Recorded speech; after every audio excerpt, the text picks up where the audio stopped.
Hi, starting a touch early for once. Surprise and happy Chicago Marathon Day. I don't know if you watched it live. I mean, Amanda Williams, I know you did, but anybody else? It's been an interesting few years. I have not been watching for years and years. Sorry, my hair's all in my face. For years and years and years, all of my Sundays, my Saturdays mornings were dominated by my long runs, and then my Sundays were dominated by races. So this year, it's been really nice. I'm kind of like coasting on the last 2 years of I do other things on Sunday mornings now. And today's one of those days when I just had to watch because we had somebody racing. Congratulations to Sarah Scott Dietz, who not only is working effectively 2 full-time jobs at the moment, but had a really good race, a really solid race. I know you were worried about this day. I'm proud of you, Sarah Scott. We all are. I told you you're going to be fine, and you are. I like being able to say I told you so in moments like this. It's about the only time you guys will ever hear me say I told you so. It's when I knew you were going to be okay. And you were, and that's amazing. Also, big congratulations to Karina Halteri. She had another solid half marathon this weekend, and that is fantastic. Congratulations to Tamara Payton, who blew her mind. She blew my mind, and hopefully it blew hers too in her long run this weekend. And I feel like, and again, I just want to emphasize, I know I've been saying this over and over and over. None of you are as far behind as you think you are. I know it's a new month. I know the weather's starting to turn a little bit. And things are starting to move in the right direction. I know at least for me, they are here in Denver. I just got out of a long, very good feeling run. I'm not where I used to be by any stretch of the imagination, but I am seeing improvements. And I'm begging you in moments like this, when you're not where you want to be, don't compare yourself to Sarah Scott, who, against incredible odds, raced ahead of marathon today. Don't compare yourself to Christy Harris, who somehow never stops, no matter what she does. I don't know how she does it either, and that's okay. Don't compare yourself to other people, and really try, and I know it's tempting. Y'all, I'm on this platform. I do this for a living. I have an incredibly modest living. But at the end of the day, you should not feel more pressure than I do to look or race a certain way. I have not raced in 3 years. It's been almost 3 years. It'll be 3 years come November. The 2019 New York Marathon was the last race I ran.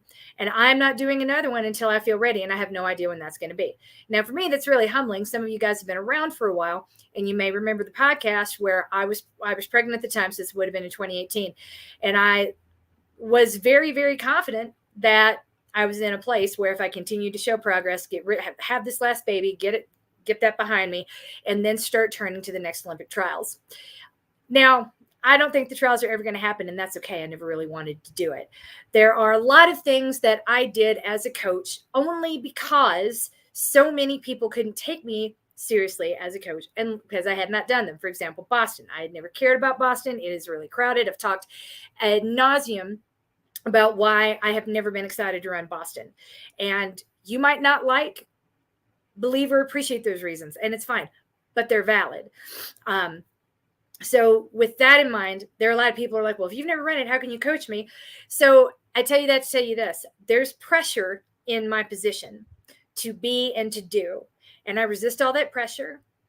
If you are feeling more pressure than I feel, let's talk about it. If you are choosing to do something you don't really care about, let's talk about it. Let's examine that. 'Cause tell you what, I didn't really care about the trials, but I was like, I would like to see how fast I can get. I would like to see if this is in my reach. Now I'm kind of in a place where I just want to be able to get up in the morning and go for a run again, because my, long COVID has taken a toll on my lung capacity, on my energy levels. So every run feels like a win.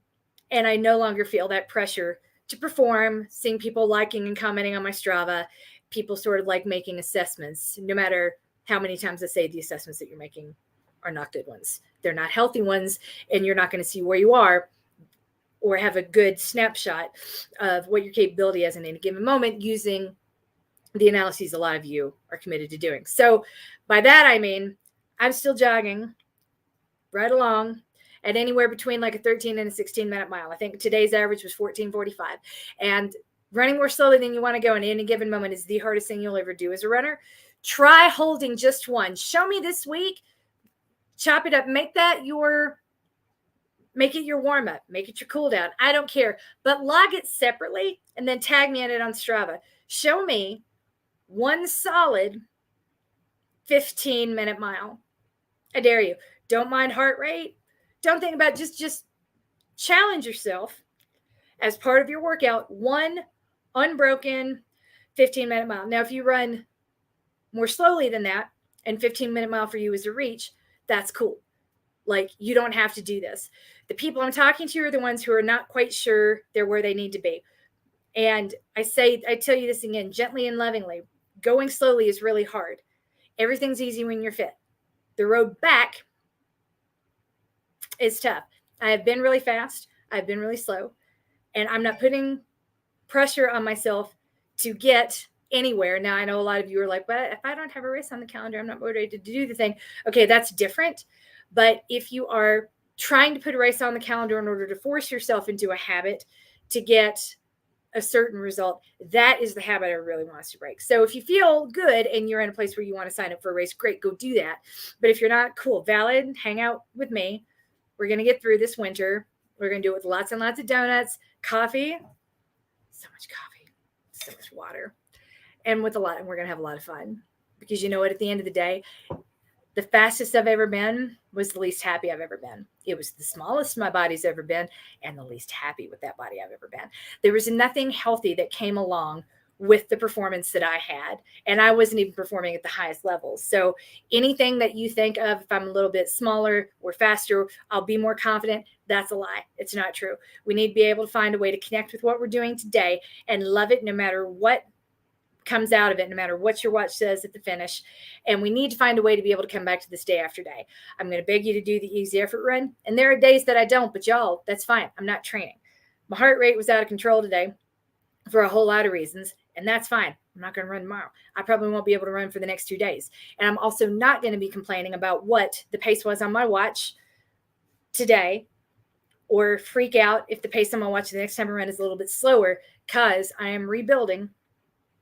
Nothing is going to be great, but it's going to be great to be able to get out there and run. Does that make sense? So I just think that perspective setting is really, really, really important at the beginning of each week. And that can all exist separately while we congratulate people who are in a performance mode, like Karen Schluter, who are showing up and doing these races against all odds, like Sarah Scott, who are turning their legs into hamburger meat during the week, Tamara Payton. Ask her about her strength workouts at all. They scare me. They scare me a lot. So all that to say, whether you're running, whether you're not, whether you're racing, whether you're not, there is a tether to this community is really what we're here for, because you are more likely to take this whole running thing back up again, to get back in the habit, if you're here listening and participating, than if you're not. Yay. So that tether, being here, showing up once in a while, is the best first step you could possibly take. So here it is. Oh, and by the way, I did forget. Karina placed 7th in her age group. That was the first for her. And she said Maintain got her more than ready, and she did better than ever. Really proud of you, Karina, especially in the beginning of the school year, especially considering that it's like 100 degrees every time you run in Las Vegas. Congratulations on not melting or frying out on the concrete. We love having you around. Be careful out there. So the sole question we have this week, any suggestions on running this week post-race? I'm assuming I need to take it easy. 30 to 45 minutes of avocado toast or something. I've always just winged it before. Any advice? Okay, so for this week, I'm sorry. I never remember to turn that off. So for this week, following a race, I like to have the 3.5 rule. So you need roughly like 3.5 days of rest for every hour that you were in racing mode. So if you just ran a, say, 7-hour marathon, then, and let's say that 3 of those 4 hours, your heart rate was above 165. Okay, then that's 3 hours that you were at, which is not to diminish what you did the other 4 hours, but rather 3 of those hours were a serious strain on your body, especially compared to the first 3, right? Because it was an easy long run and then things got hard. So those 3 hours, 3.5 days for every hour spent. So It's roughly 9 or 10 days. So this is where kind of like the 2 weeks rule of thumb. It's very similar to the way I look at things. I just kind of give you the number to go with it if you are a math person and you really want to do math. Otherwise, let's say just take 2 weeks, and it doesn't have to be completely off. I really like to have 2 or 3 good days off from running. Just moving enough that we're lubricating your joints. I'm sorry, I know I hate that word too. But you have bursa in your hips, in your ankles, in your knees, and those need to be lubricated after an event. So if a lot of stretching, a bit of yoga, walking is really good for them as well. Not like power walking, not like brisk walking, but just sort of like going out, the sort of walking you would do if you're listening to an audiobook or a podcast. I would encourage you to do that 20 to 30 minutes a day for 3 to 5 days, and then take stock and say, am I really ready to run? There's no glory, kind of like running post-COVID. There's no glory in coming back sooner, but you are increasing your risk for injury if you come back before you're ready. So it's a time to really listen to your body. Don't be in a race to start back super soon. Generally, I like to ask people to take that full week off and be like, just rest. And then second week, reconnect with all the things that you weren't doing and ask yourself, do I really want to do this again? But hopefully if you're maintaining the way that we do, you're going to take 1 week off, be like, I'm fine, hop into rebuild for a week, and then you're ready to go back into maintain. Not that rebuild is like easy per se, it's just less. So you got rebuild week 1, is a solid week. It's a great way to recover from an event. It's a great way to taper for a lot of events. It's just less in a time when you might need less, and when only adding more on as appropriate. So you could do that. You could take a week off, then go into week 1 of rebuild, and then see how you feel, and we'll take it from there. But really, more than anything, I don't want you jumping back into. I would really like you to have 3 Saturdays in a row without long runs. So that first Saturday post race, if you're out, max 45 minutes. And that's only if you feel great and you're ready to go, not because you feel like you should. Okay. Then that second Saturday, same thing. If you ran 45 minutes the week before, no more than an hour, right? You don't need it. You really don't. Your body is in recovery mode. You are more likely to break, statistically speaking, than build, right? So all that neuromuscular stimulation, you might as well be on the couch. The question is, do you want to run without thinking about the reward, right? Because there won't be one. Like, you are not going to get any training benefit out of anything you do in that first week out, and it's going to be marginal that second week out. The third week out is after a marathon. Is the first week where your body will be recovered enough that you can see training benefits from your workouts again. So again, and I know that's just a whole lot of words of saying like there's no glory in coming back faster. We all know it, but we need to hear it over and over and over. Are you sure it's okay? Are you sure it's okay? When everything else in the world is telling you to work, and the only way to relax is to take a second job. I might be the only person telling you that, like, yes, I want you to rest. Yes, I want you to do nothing. And yes, that is in the training plan for a reason. It's exactly what I want you to do. So hopefully that answers your question. But that is really whatever it is you think you should do, cut it by half, and then maybe don't even do that. That's what I'd recommend. Any more questions though, feel free to hop into office hours. Let's talk about it. Let's work it out. But right now, I'm going to go not work out. I'm going to go watch my husband make dinner because it's 5:00. It's still pretty early.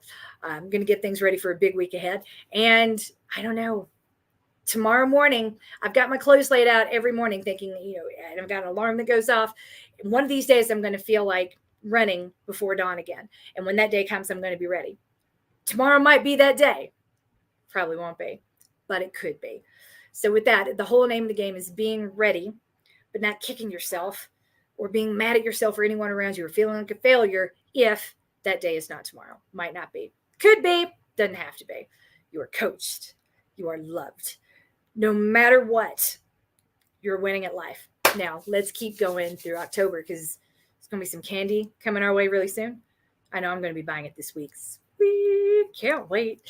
And if you guys have any really fabulous costumes for your kids, anything that's really cute, tell me about it because we need ideas. And don't forget to go jog your 15-minute mile. Let me see your 15. Show me 15, Jill.